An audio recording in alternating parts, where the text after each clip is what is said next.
Gagal mematuhi SOP PKPP yang ditetapkan. Mengenai kawalan sempadan negara, operasi benteng ataupun Ops Benteng terus dilaksanakan yang melibatkan Angkatan Tentera Malaysia, Polis Diraja Malaysia, Agensi Penguatkuasa Malaysia, Jabatan Immigration Malaysia, Jabatan Kastam Diraja Malaysia, Agensi Kawalan Sempadan Malaysia dan agensi-agensi lain. Mereka ini, agensi-agensi ini terus mengawal ketat sempadan negara secara bersepadu daripada dibolusi oleh pendatang-pendatang asing tanpa izin, terutamanya melalui lorong-lorong tikus. Semalam, Ops Benteng telah berjaya menahan 57 parti serta berjaya merampas 9 kenderaan berat. Sekatan Jalan Raya, Ops Benteng juga dilaksanakan secara berterusan dan semalam 102 sekatan jalan raya dilaksanakan di seluruh negara di bawah Ops Benteng yang melibatkan PDRM 80 sekatan jalan raya, Angkatan Tentera Malaysia 12 sekatan jalan raya, manakala AKSEM 10 sekatan jalan raya. Dan kita mohon kepada seluruh rakyat untuk membantu kerajaan membendung kemasukan parti ini daripada terus berlaku, dan orang ramai boleh membantu kerajaan dengan menghubungi hotline National Task Force di talian 011-6251-1223. Jadi National Task Force sentiasa mengalu-alukan maklumat daripada orang ramai mengenai parti. Mengenai operasi sanitasi awam COVID-19 ataupun Ops sanitasi awam, sehingga 30 Mac KPKT telah melakukan 10,310 Ops sanitasi yang merangkumi 135 zon. Semalam sebanyak 15 Ops sanitasi yang meliputi 3 zon kuning dan 7 zon hijau di 7 buah negeri, iaitu di Terengganu 6 operasi, Sabah, Pulau Pinang 4 operasi, Melaka 3 operasi, Sabah, Pahang, Sarawak dan wilayah Persekutuan 1 operasi.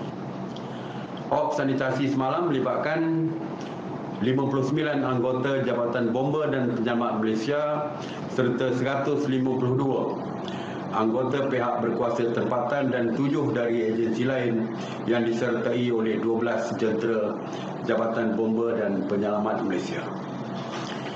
Mengenai kuarantin wajib, daripada 24 Julai hingga 8 Oktober, seramai 44,541 individu telah pulang ke tanah air melalui pintu masuk sempadan antarabangsa. Daripada jumlah itu, seramai 9,719 individu sedang menjalani kuarantin wajib di 67 hotel dan 15 premis lain, termasuk Institut Latihan Awam ILA serta institusi pengajian swasta di seluruh negara. 123 individu telah dibawa ke hospital untuk rawatan, manakala 34,693 individu telah di-discharge dan dibenarkan pulang. Situasi di Sabah. Kerajaan sebelum ini telah pun melanjutkan PKPD di penjara Tawau dan kuartus penjara Taman Ehsan bermula daripada 26 September hingga 9 Oktober 2020. Walau bagaimanapun dalam tempoh tersebut masih terdapat kes-kes baru COVID positif yang direkodkan.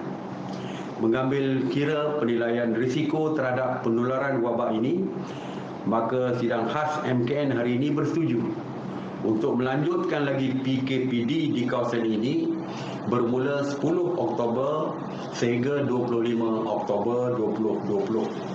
Pelanjutan tempoh ini bagi membolehkan KKM melakukan saringan seterusnya. Sebelum ini, kita telah melaksanakan PKPD bersyarat di Tawau, Kunak, Sempurna dan Lahad Datu bermula 29 September dan dijadualkan akan berakhir pada 12 Oktober 2020. Oleh kerana masih terdapat kes-kes baru yang direkodkan di kawasan-kawasan ini, sidang khas hari ini juga telah bersetuju untuk melanjutkan lagi PKPD bersyarat di 4 daerah ini bermula pada jam 12.01 malam pada 12.01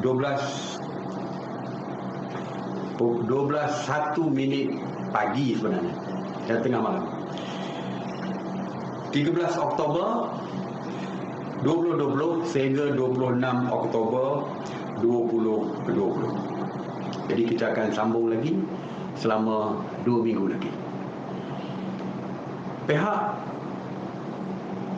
agensi beruniform yang menjaga kawasan di Pantai Timur seperti Pantai Timur Sabah, seperti Angkatan Tentera, Polis Diraja Malaysia, APMM dan sebagainya, telah pun memperketatkan dan memperkukuhkan kawalan di pantai sepanjang Pantai Timur Sabah dengan menambahkan anggota dan juga menambahkan aset-aset mereka bagi mengekang kedatangan parti daripada negara jiran yang sebelum ini diketahui merupakan punca kepada penularan COVID positif di Sabah yang bermula di penjara Tawau. Dan oleh itu kita telah bersetuju untuk memperkasakan pengawalan di Pantai Timur Sabah, dan hari ini mesyuarat khas telah pun bersetuju untuk kita mengenakan beberapa tindakan baru bagi menjayakan misi kita untuk meningkat kemasukan parti ini. Dan tindakan baru ini akan diperkenalkan di kawasan pesisir pantai S-Zone, iaitu yang pertamanya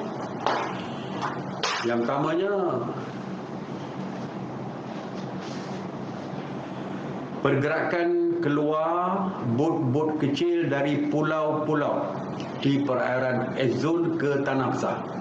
Jadi banyak pulau-pulau di Pantai Timur Sabah di kawasan perairan S-Zone ini. Jadi pergerakan keluar bot ke Tanah Besar, termasuk pergerakan bot-bot di kawasan pesisir pantai bagi tujuan membeli makanan dan keperluan asas, hanya dibenarkan mulai jam 6 pagi hingga 2 petang sahaja. Yang kedua, bagi bot-bot nelayan dan bot membawa ikan di perairan S-Zone yang berdaftar dengan Jabatan Perikanan, hanya dibenarkan dari jam 6 pagi hingga 6 petang di jeti-jeti yang dibenarkan saja. Kebenaran ini juga tertakluk kepada permit yang dikeluarkan oleh Ketua Polis Daerah berkenaan. Manakala yang ketiga, bagi semua kapal non-conventional ships ataupun NCS dari Indonesia dan Filipina yang memasuki perairan zon Sabah,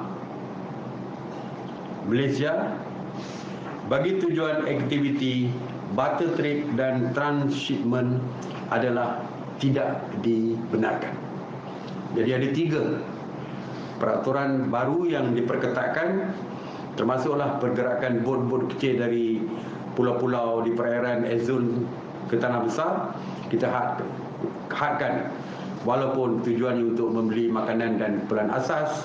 Begitu juga dengan bot-bot nelayan Kita benarkan waktu tertentu saja, 6 pagi hingga 6 petang, dan di jeti-jeti yang dibenarkan saja dengan kebenaran polis. Begitu juga dengan butter trade juga tidak dibenarkan lagi. Mulai dari berkuat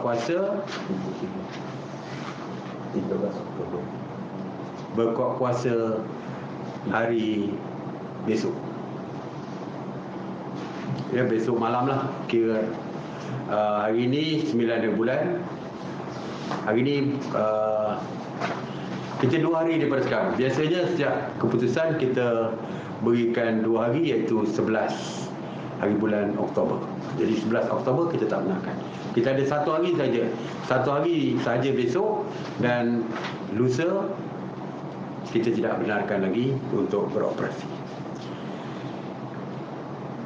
Sidang khas hari ini juga mendengar cadangan daripada MKN Sabah di dalam mesyuarat teknikal mengenai situasi beberapa lokaliti baru yang diklasifikasikan sebagai zon merah dengan kes yang banyak, yang menaik dari segi jumlahnya di daerah Sempurna dan Kunang. Melihatkan kepada peningkatan kes COVID-19 di kawasan ini, sidang khas MKN hari ini yang dipengerusikan oleh Yang Amat Berhormat Perdana Menteri bersetuju untuk melaksanakan Perintah Kawalan Pergerakan Diperketatkan ataupun PKPD di kedua-dua daerah tersebut yang melibatkan seramai 35,643 penduduk. Di Sempurna terdapat 6 lokaliti, iaitu Kampung Bangau-Bangau dan kawasan sekitarnya, Kampung Panji, Kampung Air, Kampung Selamat, Kampung Simuno, dan Kampung Pinggir Bakau. Manakala di Kunang melibatkan 1 lokaliti, iaitu Kampung Pangkalan. Jadi 6 lokaliti yang dikenal pasti di Sempurna dan 1 lokaliti di Kunang. 6 atau 7 lokaliti ini, 6 campur 1 ini dikenakan PKPD, iaitu diperketatkan. Dengan pelaksanaan perintah ini, penduduk mesti mematuhi SOP yang ditetapkan. Antaranya ialah semua penduduk di kawasan terlibat tidak dibenarkan keluar daripada rumah masing-masing. Semua laluan keluar masuk ditutup. Bagi kes kecemasan seperti sakit dan kematian, mereka dibenarkan untuk keluar zon, tetapi perlu mengemukakan permohonan pergerakan kepada PDRM.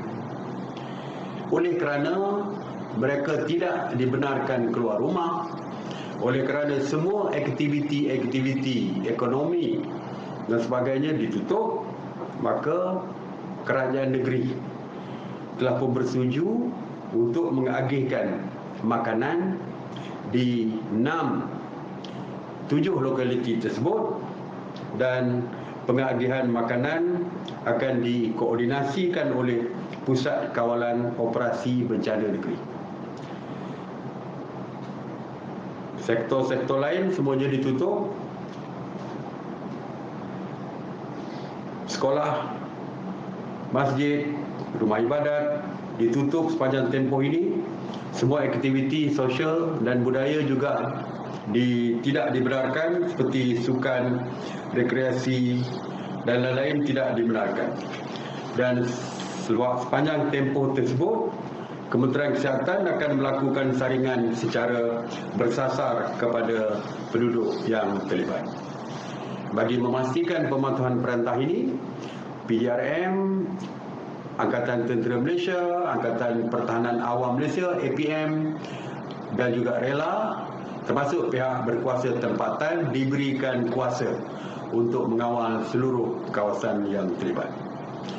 Maklumat lanjut dan detail boleh dirujuk di laman sesawang MKN. Tuan-tuan dan puan-puan sekalian, Di kawasan PKPD bersyarat, walaupun saya sebelum ni saya nak sebutkan bahawa kawasan yang saya sebutkan tadi termasuk di dalam 4 daerah yang telah pun dikenakan PKPD bersyarat. Bermakna walaupun Tawau, walaupun seluruh Sempurna dikenakan PKPD bersyarat, iaitu ada sedikit kelonggaran, tetapi 6 lokaliti yang saya sebutkan tadi juga di dalam Sempurna, tetapi mereka dari segi SOP-nya berbeza. Kerana PKPD mereka tidak boleh ada kelonggaran seperti di kawasan-kawasan lain di dalam daerah Sempurna tersebut. Mengenai PKPD bersyarat ini, banyak daerah-daerah telah pun dikenakan perintah kawalan pergerakan diperketatkan bersyarat, bermakna ada sedikit kelonggaran-kelonggaran seperti boleh keluar membeli makanan, ya, boleh ada lagi syarat-syarat yang membenarkan mereka keluar. Restoran-restoran, gerai-gerai makanan dan sebagainya dibuka, walaupun hanya makanan berbungkus yang boleh dibenarkan. Kedai-kedai stesen minyak dan sebagainya dibuka, walaupun timenya dipendekkan. Dan kita mengambil maklum satu perkara, iaitu terdapat permohonan daripada individu yang berada di dalam kawasan PKPD yang telah pun menetapkan tarikh majlis perkahwinan, misalnya telah pun mengedarkan kad jemputan majlis perkahwinan anak-anak mereka. Jadi mereka merayu supaya diteruskan sebab kad sudah diedarkan dan tidak boleh lagi dibatalkan kerana tentu saja akan menyebabkan kerugian bagi pihak mereka. Oleh itu, mesyuarat bersetuju untuk membenarkan majlis perkahwinan ini diteruskan, dan mereka perlulah mematuhi setiap SOP yang telah pun kita perkenalkan dulu. Sebagai contoh, penjarakan sosial, mengambil suhu dia apabila masuk ke tempat tersebut, mengisi nama, SOP itu perlu dipatuhi. Begitu juga dengan mengambil makanan, misalnya sama ada berbungkus ataupun disediakan buffet tetapi dibantu oleh pramusaji untuk diletakkan di dalam pinggan makanan masing-masing. Ini SOP lama, antara SOP lama. Cuma mesyuarat bersetuju supaya ditambahkan lagi dari segi peraturan, iaitu perlu ada pengawasan dari segi pematuhan SOP yang ditetapkan. Kebimbangan kita adalah di dalam kawasan PKPD bersyarat ini, walaupun kadar kesnya jauh lebih tinggi daripada kawasan-kawasan yang tidak dikenakan PKPD ini, KDB. Jadi kita nak pastikan supaya tiada pelanggaran SOP sewaktu majlis perkahwinan tersebut. Jadi kita mencadangkan supaya ada pengawasan. Jika di kampung, di kawasan perumahan, di dalam dewan dan sebagainya, kita mencadangkan supaya menggunakan anggota rela sebagai anggota yang mengawasi perjalanan majlis tersebut supaya mereka boleh memantau dari segi pematuhan SOP. Jadi bagi kita tetapkan cadangan kita, bagi majlis yang kurang daripada 100 orang dalam satu masa, 2 anggota rela kita kira mencukupi. Kalau 100 hingga 300, 3 anggota rela, dan begitulah seterusnya. Dan kehadiran rela adalah untuk memastikan tidak mengganggu, bukan bertujuan untuk mengganggu apa-apa majlis, tetapi memastikan pematuhan dilakukan oleh penganjur majlis tersebut. Dan jika ianya dianjurkan di hotel di dalam kawasan PKPD B bersyarat tersebut, pengurusan hotel mesti menyediakan pengawas-pengawas bagi mengawasi perjalanan majlis bagi memastikan SOP dipatuhi. Itu saja. Dan kita percaya jemputan bukan saja daripada dalam PKPD bersyarat ini. Sebagai contoh di Mukim Kelang misalnya, Mukim Kelang. Kalau jemputan di dalam Mukim Kelang senang, tidak ada isu. Tetapi kalau jemputan di luar daripada Mukim Kelang, misalnya mungkin daripada Kuala Lumpur untuk datang ke majlis tersebut, tentu mempunyai masalah dengan Sekatan Jalan Raya. Jadi kita bersetuju supaya mereka yang daripada luar yang mendapat jemputan hanya perlu menunjukkan kad jemputan majlis kahwin untuk kebenaran masuk. Jadi ini bagi lebih mempermudahkan jemputan-jemputan untuk menghadiri majlis perkahwinan tersebut. Jadi kita harap di kawasan-kawasan majlis, di kawasan PKPD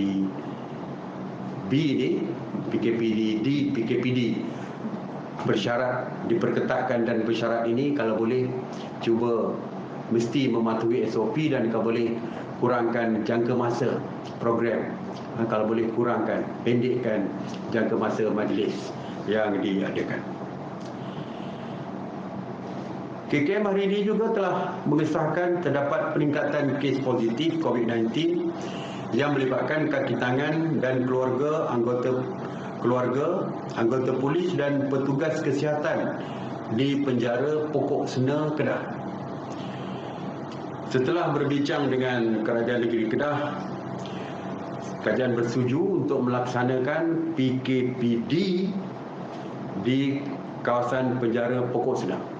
Perintah kawalan pergerakan diperketatkan di kawasan penjara Pokok Sena, termasuklah kuartus kaki tangan selama 14 hari berkuat kuasa jam 12.01 tengah malam 11 Oktober 2020 hingga 24 Oktober 2020. Jumlah penghuni yang terlibat adalah seramai 3,262 tahanan dan 587 kaki tangan.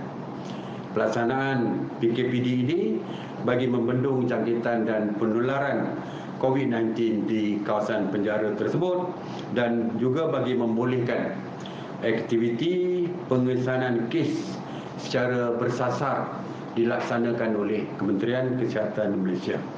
Selama tempoh tersebut, seperti juga di PKPD penjara lain yang telah pun diumumkan sebelum ini, sebarang pergerakan keluar masuk melibatkan kawasan ini termasuk oleh keluarga tahanan adalah tidak dibenarkan.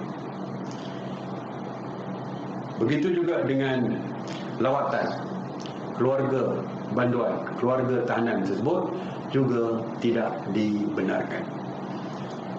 Jadi SOP ini samalah dengan SOP yang telah pun dikeluarkan sebelum ini di penjara-penjara lain. Jadi itu saja untuk hari ini. Terima kasih. Saya ada beberapa soalan yang diberi kepada saya.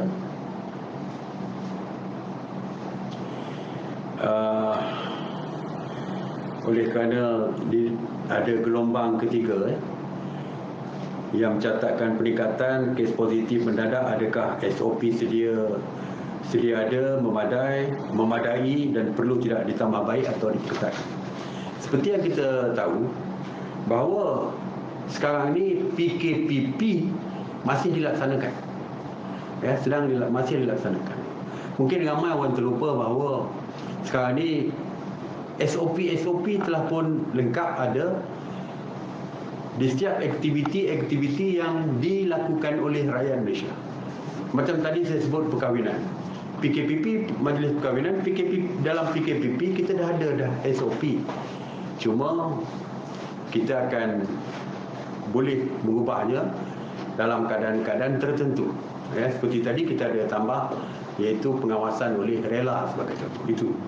Dan kita akan lihat kes berdasarkan kes tertentu untuk kita perketatkan atau tidak. Tapi yang penting, walaupun dulu kita ada PKPP, Sekarang ni kita dah ada PKPP. Tapi apabila kita nampak kes meningkat di satu-satu kawasan, kita tukar daripada PKPP pemulihan kepada PKPB. PKPDB, iaitu Perintah Pergerakan Diperketatkan, Perintah Kawalan Pergerakan Diperketatkan bersyarat. PKPDB bersyarat. Bersyarat bermakna ada sedikit pelonggaran. 2 daripada satu keluarga boleh keluar untuk membeli barang makanan dan sebagainya. Restoran, warung seperti saya sebut tadi juga dibuka. Kedai-kedai ubat dibuka. PKPB. Dan jika kita nampak kes meningkat mendadak begitu tinggi, begitu cepat, untuk mengekang peningkatan ini, kita perkenalkan PKPD.